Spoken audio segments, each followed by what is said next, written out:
आओ ठाकुर, मैं जानता था तुम जरूर आओगे। कैसा फड़फड़ा रहा है साला। कमीने, कुत्ते। दे जितनी गाली दे दी है ठाकुर, जी भर के गाली दे। हरामजादे! चिल्लाओ और चिल्लाओ। ये हाथ हमको दे दे ठाकुर। ये हाथ हमको दे ठाकुर। मम्मी रे! जो डर गया समझो मर गया। हे गाइस, कॉमिक क्वेस्ट के एक और एपिसोड में आप सभी का स्वागत है। अब जो लोग वीडियो का टाइटल देख के ट्रिगर हो गए हैं, उनसे गुजारिश होगी कि कमेंट में जाके अपने झंडे गाड़ने से पहले कृपया वीडियो पूरा देख लें। तो इंसान चाहे कोई भी हो, आप या मैं, जीवन में ग्रो करना अति आवश्यक है। लाइफ में कोई भी फेज हो, हमें लगातार ही नई नई चीजें सीखनी पड़ती हैं और उन्हें अपनी लाइफ में इंप्लीमेंट भी करना पड़ता है, नहीं तो विकास कैसे होगा। और जरूरी नहीं है कि कुछ भी नया सीखने के लिए आपको कोई क्लास अटेंड करनी पड़े या किताब पढ़नी पड़े। पड़ोस वाले की कॉपी में भी झांक सकते हो। अबे साले, मजाक कर रहा हूँ, पकड़े गए तो पकोड़े भी सीख जाएंगे। ठीक वैसे ही हमारे फेवरेट सुपर हीरो हाउसेस भी एक दूसरे को देखकर कुछ तो सीख ही सकते हैं। तो कॉमिक क्वेस्ट से मैं हूं मोहित और आज हम बात करेंगे उन चीजों के बारे में जो मार्वल डीसी से और डीसी मार्वल से सीख के अपने आप को और भी बेहतर बना सकते हैं। तो बिना चीटिंग किए चलिए। अरे सर मैं अपना लिख रहा था सर, कसम से मैंने उधर नहीं देखा। अरे आप आंसर मिला लो दोनों के। सर कॉपी तो मत फाड़िए।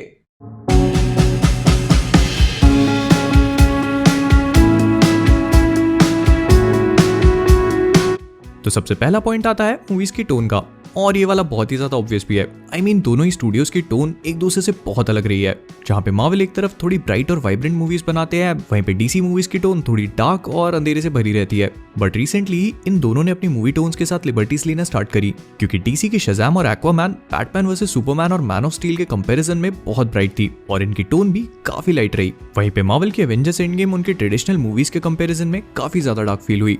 बट यही एक मूवी है पूरे एमसीयू में जो थोड़ी बहुत डार्क बनाई गई। इसके अलावा सारी की सारी बहुत ब्राइट, कलरफुल और काफी ज्यादा ह्यूमर को लेके चलते हैं। लेकिन यहाँ पे आई थिंक डीसी वाले ऑलरेडी मार्वल की लाइट और फनी मूवीज की टोन से सीख लेके उन्हें अपने यूनिवर्स में इंप्लीमेंट करने लगे हैं, जिन्हें हमने एक्वामैन, वंडर वुमन और शज़ाम तीनों में देखा। और इन मूवीज की टोन लाइट होने के बाद भी कुछ भी फोर्स्ड फील नहीं होता। कुछ मोमेंट्स पे ह्यूमर काफी अच्छा लगता है और इसके बाद भी मूवी अपनी सीरियसनेस को मेंटेन करके चलती है।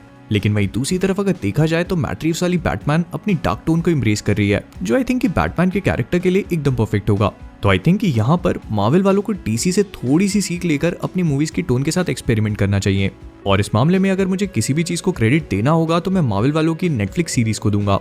डेयरडेविल, ल्यूक केज, पनिशर और जेसिका जोन्स सारी की सारी बहुत डार्क थी। बहुत ही कमाल के तरीके से सीरियस इश्यूज को दिखाया गया था और हीरोज की स्ट्रगल्स ऐसी फील हो रही थी मानो हमारी खुद की अपनी हो। और एक बहुत ही अनफॉर्चुनेट चीज थी कि एमसीयू में एग्जिस्ट करने के बाद भी नेटफ्लिक्स और मार्वल की डील के कारण ये सारे के सारे शोज कैंसिल हो गए। आई सीरियसली होप कि मार्वल वाले एक बार फिर से कंसिडर करें और इन्हें रिवाइव करें, क्योंकि एटलीस्ट डेयरडेविल और जेसिका जोन्स तो बहुत ही एपिक सीरीज थी और हमें कभी भी ऐसा लगा ही नहीं कि इनमें ह्यूमर की जरूरत भी है।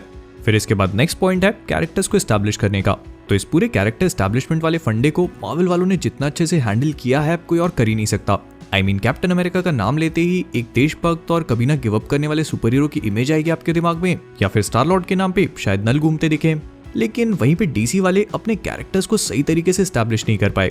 आई मीन, कॉमिक्स के ऑपोजिट यहाँ पे बैटमैन गन यूज करता है लेकिन उसका रीजन ही नहीं पता। फिर सुपरमैन पावरफुल तो है लेकिन कंफ्यूज भी, और हमारा कुछ खास कनेक्शन नहीं बैठा उसके साथ। आप इस बात से अंदाजा लगा लो कि जब बैटमैन वर्सेस सुपरमैन में सुपरमैन की मौत हुई तब क्या किसी को भी बुरा लगा? आई मीन, माना कि बस 2 ही मूवीज हुई थी और हम सुपरमैन से इतने इमोशनली जुड़े नहीं थे, बट इन दोनों फिल्म्स में भी सुपरमैन का कैरेक्टर इतना खास एस्टैब्लिश ही नहीं करा। और बस एक वंडर वुमन के अलावा डीसी का कोई भी कैरेक्टर उनके एनिमेटेड यूनिवर्स के जैसे एस्टैब्लिश्ड फील ही नहीं होता। तो यहाँ पे डीसी वालों को थोड़ा बहुत एमसी वालों से सीखना चाहिए कि एक बड़ी क्रॉसओवर मूवी बनाने से पहले सारे के सारे हीरोज को अच्छी तरीके से ऑडियंस के साथ कनेक्ट करा दें। फिर नेक्स्ट है फ्लॉप्स के बाद घबरा के प्लान्स को चेंज कर लेना। तो इस पॉइंट पे डीसी को जो मार्वल से सीखना चाहिए था वो तो उन्होंने सीखा नहीं, लेकिन कुछ और ही शिक्षा लेके अपनी ऑलरेडी बनी हुई मूवीज के साथ उंगली कर डाली।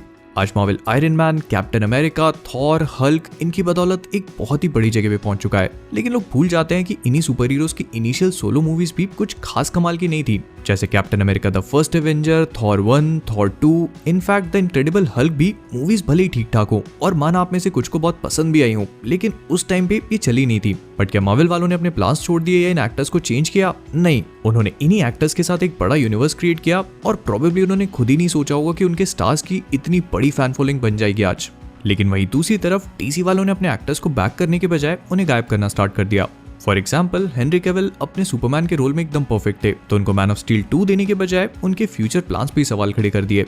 फिर बेन एफ्लेक का बैटमैन परफेक्ट नहीं लेकिन प्रॉमिसिंग जरूर था, बट उसके भी पते नहीं है। तो इस पूरे सिनेरियो में डीसी को समझना चाहिए कि आयरन मैन को छोड़ के मार्वल वालों की भी इनिशियल सोलो मूवीज कुछ खास चली नहीं थी, फिर भी वो लोग लगे रहे। बट यहाँ पर तो वंडर वुमन, शज़ाम, एक्वामैन तीनों की सोलो मूवीज धांसू थी, तो क्यों हेनरी कैविल और बेन एफ्लेक को दूसरा मौका नहीं दे रहे हैं? ऑल्दो यहाँ पे शायद उन्होंने कुछ सीखा भी है क्योंकि सुसाइड स्क्वाड फेल हुई, बट उन्होंने उसे स्क्रैप नहीं किया और जेम्स गन के साथ इसका सीक्वल लेके आ रहे हैं। फिर स्नाइडर कट से भी हो सकता है कि उनके प्लान्स चेंज हो। फिर नेक्स्ट पॉइंट है मल्टीवर्स क्रिएट करके उस पे फिल्म्स बनाना। तो जब डीसी वालों ने इस पूरे सिनेरियो पे काम करना स्टार्ट किया था तो किसी के समझ में भी नहीं आया कि करना क्या चाह रहे हैं। मतलब जेरेड लेटो का जोकर ऑलरेडी डीसीयू में था, लेकिन हॉकिन फीनिक्स को लेके एक सोलो जोकर मूवी बना डाली। बट बाद में उन्होंने क्लियर भी किया ये कि मूवी डीसी के मल्टीवर्स में एक अलग यूनिवर्स में एग्जिस्ट करती है। ठीक वैसे ही मैट्रिक्स वाली बैटमैन मूवी आ रही है, वो भी एक अलग यूनिवर्स में सेट होगी जो एक ही कॉमन मल्टीवर्स का पार्ट है। और उनका जितना भी एरोवर्स है, एजरा मिलर के फ्लैश को उसमें अपीयर करवा के उन्होंने उसे भी अपने ही मल्टीवर्स का पार्ट बना लिया।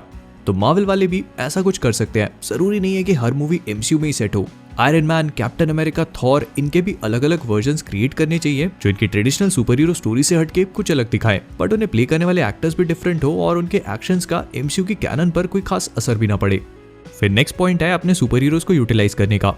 तो 2008 में जब मार्वल ने आयरन मैन, कैप्टन अमेरिका और थॉर को लेकर मूवीज बनाने का सोचा तो रिस्क लेने की सारी हदें पार कर दी, क्योंकि थॉर और हल्क तो फिर भी ठीक है, बट आयरन मैन और कैप्टन अमेरिका इतने फेमस सुपर हीरोज नहीं थे तब। इनफैक्ट कॉमिक्स में भी मार्वल के सबसे ज्यादा सेल्स स्पाइडरमैन और एक्समैन की थी उस टाइम पे, वो कैरेक्टर्स जिन्हें वो मूवीज में यूज भी नहीं कर सकते।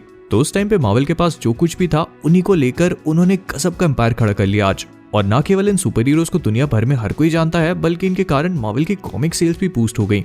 तो अगर ऐसे ही देखा जाए तो डीसी के पास तो कैरेक्टर्स का गोडाउन भरे पड़े हैं। आई मीन अगर कॉमिक्स की बात करें तो सुपरमैन और बैटमैन डीसी के आइकॉनिक कैरेक्टर्स हैं, जिन पे आज तक न जाने कितनी मूवीज बन चुकी हैं, और ये दोनों ही पॉप कल्चर मीडिया के बहुत बड़े पार्ट्स हैं। तो अगर ऐसे में डीसी वाले इनका सही से यूज करके मूवीज बनाएं और कैरेक्टर्स के साथ प्रॉपर जस्टिस करें तो हर कोई बहुत पसंद करेगा। बट ये भी है कि जितने बड़े कैरेक्टर्स उतनी ज्यादा रिस्पॉन्सिबिलिटी। आई मीन फैंस बहुत जज्बाती होते हैं, और अगर कैरेक्टर्स के साथ थोड़ी भी छेड़छाड़ हुई तो दंगे होने तय बात है। तो आइकॉनिक सुपर हीरोज और विलन्स डीसी के पास भर भर के हैं, बस उन्हें थोड़ा सा हिम्मत करके मार्वल से कुछ सीखना चाहिए और अपने हीरोज को स्मार्टली यूज करना चाहिए।